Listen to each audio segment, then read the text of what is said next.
Well, here we are. Pastor, Sister Kate. The COVID numbers are surging. I was just reading an article by the Texas Tribune that was saying their major cities, hospitals are getting full, that they are turning away normal patients.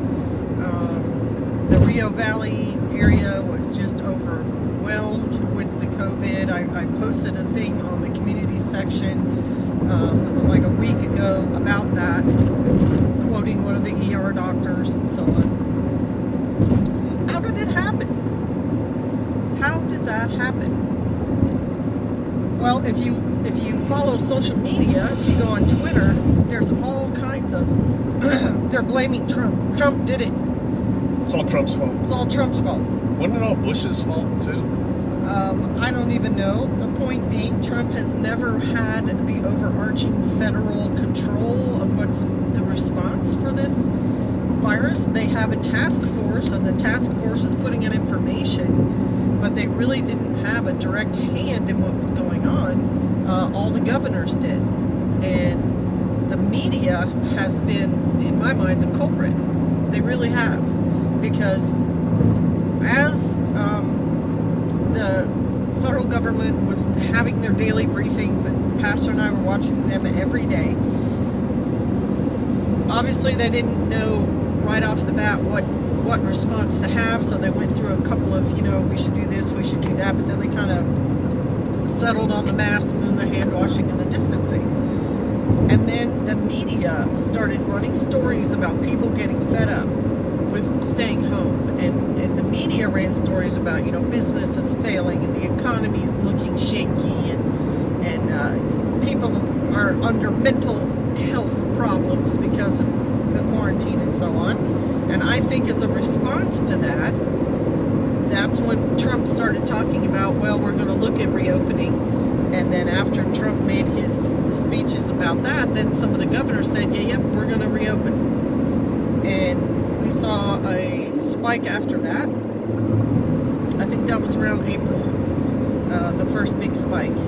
And then the protests happened soon after that. And I saw an article, a newspaper article from a reporter in Philadelphia that said, yes, we had the COVID here, the protests here, but our COVID numbers are not showing a response. We're not having an increase. And in the same article, only the next paragraph down, that same reporter said, well, we have had an increase in our young people. We're seeing an uptick in, like 15 to 30-year-olds. And I thought, how can you say the protests had no effect, and then in your next paragraph say, but we do have a rise in these cases? So I think the media is guilty of manipulating the information to spur action.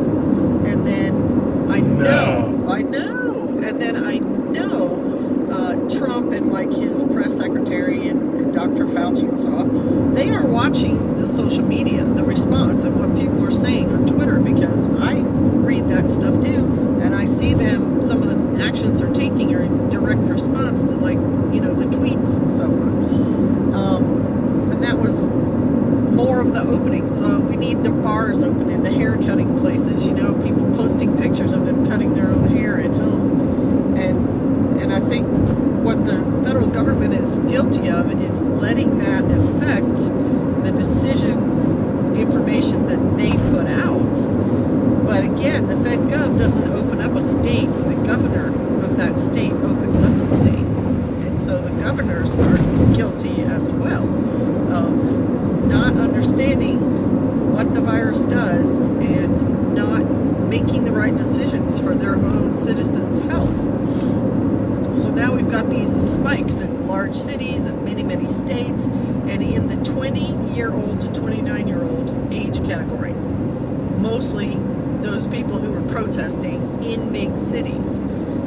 But the curious thing is, in 1918 with the Spanish flu, it turned deadly. The mutation that made it become, the huge worldwide killer happened in the June-July time frame of 1918. So it could also be it has mutated, and no one's saying it's mutated because either they're not looking at it and trying to test it, because it does require testing. Like, you're going to have to be, extracting people's DNA, comparing it, and all that other stuff. It could be that. It could be the protests, and it could be the reopening of different states. And the fourth option is, with the increased testing, it's uncovering, it's revealing how many people actually have it. And it's not that they suddenly got it. Yesterday they were negative and now they're positive. Right. It could just be They had it all along. They had it all along, and they were either asymptomatic or mild symptoms. Yeah. And so it wasn't caught in the numbers, it wasn't shown in what has been tested There so far. might not be a spike in sickness. It Right. could just be a spike in And know people. Now sick. we know these many people are Right. sick. So the thing that I keep in mind and what I'm looking for is when the Spanish flu turned deadly, the worst month for our country was October. And I don't know why that was. Maybe people had been, interacting in the summertime, going swimming or whatever. And it takes a month for you to be sick, and then another month because you passed it to somebody, and now those people are sick. Those are the big numbers in October. But because I think we're sort of tracking with Spanish flu, and I've already done a video live stream on that, I'm looking at October as being a very pivotal month. And I found it interesting that Dr. Fauci said we are not anywhere near the end of this, and it's probably going to get worse. Because I think that's definitely a possibility. And so our answer to it is quarantine. Has been the whole time. That's our answer to it. All right.